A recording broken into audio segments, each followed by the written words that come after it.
Mr. Chairman, the discussion on the resolution put forward by Mr. Sinha and the substitute motion put forward by Mr. Das has turned out to be a discussion in the nature of a general discussion of the budget of the All India Radio. I do not want to go into all the considerations which have been put forward, but I want to say one thing about the substitute motion that has been put forward by Mr. Das. I think in India we are developing a passion for having committees and commissions. We want a committee or a commission for every blessed thing that there is in India. I think there are millions and millions of things in India. I would say that before we think of having any other commission or committee appointed, we should first of all read the reports of those committees and commissions which are before us, digest them and take action on them, and then think of doing something else. For instance, what is the record of the Ministry of Broadcasting in the matter of the Film Inquiry Committee report? They have now the Press Commission's report. The two bodies have been set up by this ministry. What action has been taken on the report of the Film Inquiry Committee, and what action is going to be taken on the report of the Press Commission? I think that the Press Commission's report may be thrown into cold storage. We will not allow it to be thrown into cold storage. I know what has happened to the report of the Film Inquiry Committee. Therefore, I say that this passion for committees and commissions should be curbed, and we should not run away with the idea that the commissions will provide the panacea for all our ills, and that a committee will cure all our difficulties and troubles. Therefore, I think it is no use appointing a commission at this stage to go into the question of broadcasting. There is another thing. My friend has been asking for the appointment of a corporation.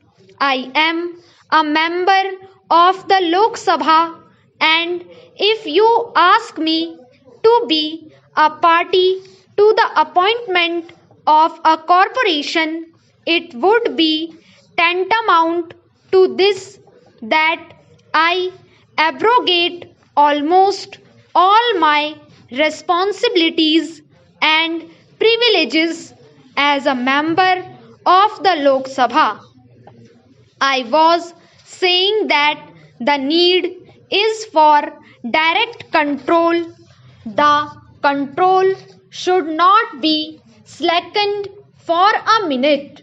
Unless it is done, I am sure the lines on which these persons want the radio to develop will not be possible. Why I say that there should be perpetual vigilance on the part of Parliament is for this reason. If there is corporation, my honorable friend, the Minister of Information and Broadcasting, will be the most happy person.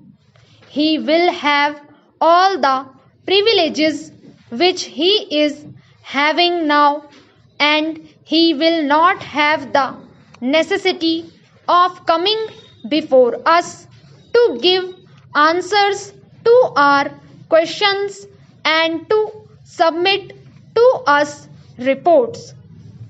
He will have all the privileges and very little responsibility for that. I say that the control which the Parliament exercises over the All India Radio at the time of the budget is sufficient to make these people wake up.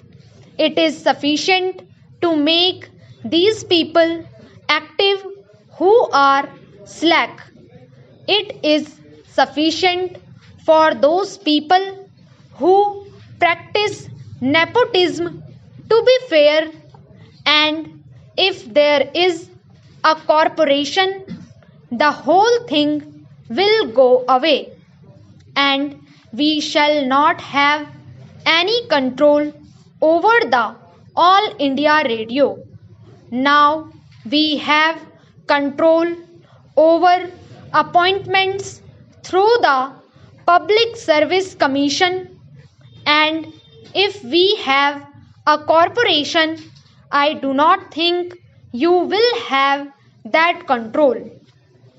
We have control over the All India Radio on account of the Public Accounts Committee and the Estimates Committee. My friends have said that the Estimates Committee has suggested 92 improvements to be made in the All India Radio. I think that shows how effectively and how comprehensively the work has been done. When work of that kind is being done by the Estimates Committee and the Public Accounts Committee, and when the whole thing comes before the House, I do not see why we should have a corporation of this kind. We in India in this transitional era are suffering from self-contradictory impulses. On the one hand, I see on the floor of this house something being said that we should not take this country or that country as our model, and on the other hand, a gentleman wants us to follow the BBC model or some other model. That is a self-contradictory impulse.